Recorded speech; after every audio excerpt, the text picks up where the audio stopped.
Conversando com Deus, capítulo 17, parte 2, página 244. O controle das riquezas e dos recursos tornou-se tão institucionalizado que hoje parece aceitável, até mesmo para algumas pessoas justas, que o veem simplesmente como uma economia de mercado aberto. Contudo, apenas o poder detido pelas pessoas e nações ricas do mundo torna possível essa ilusão de justiça. A verdade é que isso não é justo para a maior parte das pessoas e nações do mundo, que são impedidas de, ao menos, tentar conseguir o que os poderosos conseguiram. O sistema de governo descrito aqui alteraria drasticamente a balança do poder, equilibrando os recursos de ricos e pobres, forçando os próprios recursos a ser justamente distribuídos. É isso que os poderosos temem. Sim, por esse motivo, a solução a curto prazo pode ser uma nova estrutura social, um novo governo mundial. Houve alguns líderes entre vocês que tiveram discernimento e coragem suficientes para propor o início dessa nova ordem mundial. George Bush, que a história dirá que foi um homem de mais sabedoria, visão, compaixão e coragem do que a sociedade contemporânea desejou ou pôde reconhecer, foi um desses líderes. Outro foi o presidente russo Mikhail Gorbachev, o primeiro chefe de Estado comunista a ganhar o Prêmio Nobel da Paz, e um homem que propôs enormes mudanças políticas, praticamente terminando o que vocês têm chamado de Guerra Fria.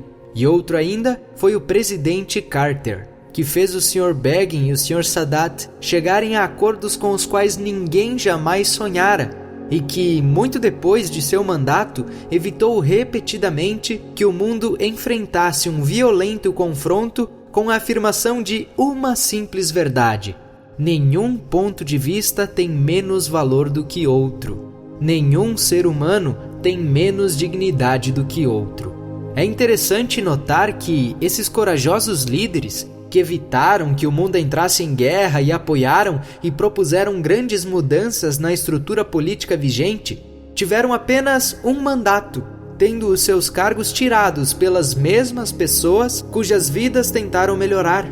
Extremamente populares no mundo, foram profundamente rejeitados em seus países. Disse que um homem é desonrado em seu próprio lar. No caso desses homens, isso ocorreu porque sua visão estava muito além da de seu povo, que tinha uma visão estreita e só imaginava perdas resultantes dessa visão mais ampla. Todos os outros líderes que ousaram exigir o fim da opressão dos poderosos também foram desencorajados e desonrados. Sempre será assim até que seja encontrada uma solução a longo prazo, que não será política. Essa solução, a única verdadeira, é uma nova consciência, uma consciência de unicidade e amor. O incentivo para ser bem-sucedido e tirar o máximo proveito da vida não deveria ser a recompensa econômica ou material. Essa prioridade erroneamente estabelecida foi o que criou todos os problemas que discutimos aqui. Quando o incentivo para a grandeza não é econômico, quando a segurança econômica e as necessidades materiais básicas são garantidas para todos, o incentivo não desaparece, mas passa a ser de um tipo diferente, aumentando a força e a determinação, produzindo a grandeza verdadeira, não o tipo de grandeza evidente e passageira que os incentivos atuais produzem. Mas ter uma vida melhor, proporcionar uma vida melhor para os nossos filhos, não é um bom incentivo? Ter e proporcionar uma vida melhor para seus filhos é um bom incentivo. Mas a questão é, o que torna uma vida melhor? Como você define melhor? Como define vida?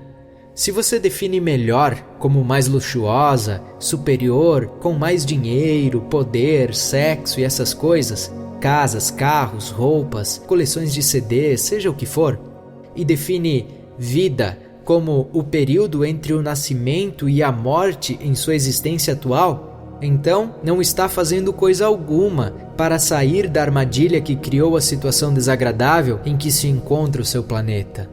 Mas se você define melhor como uma experiência mais ampla e uma expressão mais nobre de seu estado de ser mais grandioso, e vida como um processo contínuo e eterno de ser, ainda pode encontrar o seu caminho. Uma vida melhor não é proporcionada pelo acúmulo de coisas. A maioria de vocês sabe disso. Todos dizem que compreendem. E contudo, suas vidas e as decisões que tomam quem as dirigem têm tanto que ver com coisas como com todo o resto. E geralmente bem mais. Vocês lutam para ter as coisas, trabalham para isso, e quando obtêm algumas das coisas que desejam, nunca abrem mão delas. O incentivo da maior parte da humanidade é conseguir, adquirir, obter coisas. Aqueles que não as ambicionam abrem mão delas facilmente. Como seu incentivo atual para a grandeza está ligado ao acúmulo de tudo que o mundo tem a oferecer, todo o mundo está em vários estágios de luta. Grande parte da população ainda está lutando pela simples sobrevivência física. Cada dia é cheio de momentos de ansiedade e cálculos desesperados.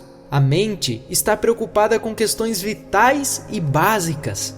Haverá comida suficiente? Abrigo disponível? Ficaremos aquecidos? Um grande número de pessoas ainda se preocupa diariamente com essas questões. Milhares morrem a cada mês apenas por falta de alimentação. Números menores de pessoas conseguem contar com o básico para a sobrevivência, mas lutam para ter algo mais. Um pouco de segurança, uma casa modesta mas decente, um futuro melhor. Elas trabalham duro e ficam pensando em como e se um dia irão progredir. Suas mentes estão preocupadas com questões prementes e aflitivas. De longe, o número menor de pessoas que tem tudo o que poderia desejar. De fato, tudo o que os outros dois grupos desejam. Mas, curiosamente, muitos desse último grupo ainda desejam mais. Suas mentes estão preocupadas em conservar tudo o que obtiveram e em obter mais. Além desses três grupos, há um quarto. É o menor de todos. Na verdade, é diminuto. Esse grupo não necessita de coisas materiais. Está preocupado com a verdade, a realidade e a experiência espirituais. As pessoas nesse grupo veem a vida como um encontro espiritual, uma jornada da alma. Elas reagem a todos os eventos humanos dentro desse contexto. Têm todas as experiências humanas dentro desse paradigma. Sua luta está ligada à procura de Deus, à realização do eu, à expressão da verdade. À medida que elas vão evoluindo, isso deixa de ser uma luta e se transforma em um processo. É um processo de definição do eu e não de descoberta pessoal, de crescimento e não de aprendizado, de ser e não fazer. O motivo para buscar, se esforçar e ser bem-sucedido torna-se bem diferente. O motivo para fazer tudo é mudado, e com ele, aquele que faz é igualmente mudado. O motivo se torna o processo, e quem faz se torna aquele que é. Enquanto antes, o motivo para se esforçar, trabalhar duro a vida inteira, era obter coisas mundanas, agora é experimentar coisas celestiais. Enquanto antes as preocupações eram em grande parte com os assuntos do corpo, agora são em grande parte com os da alma. Tudo mudou. O objetivo da vida e a própria vida mudaram. O incentivo para a grandeza mudou, e com isso acabou a necessidade de cobiçar, adquirir, proteger e acumular bens mundanos. A grandeza não será mais avaliada pelo quanto alguém acumulou. Os recursos mundiais serão corretamente vistos como pertencentes a todos os povos do mundo. Em um mundo abençoado, com abundância suficiente para satisfazer as necessidades básicas de todos, as necessidades básicas de todos serão satisfeitas. Todos desejarão que seja assim. Não haverá mais uma necessidade de impor a ninguém um imposto. Todos enviarão voluntariamente 10% de suas colheitas e riquezas para programas que apoiam os menos afortunados. Não será mais possível milhares de pessoas observarem milhares de outras morrerem de fome.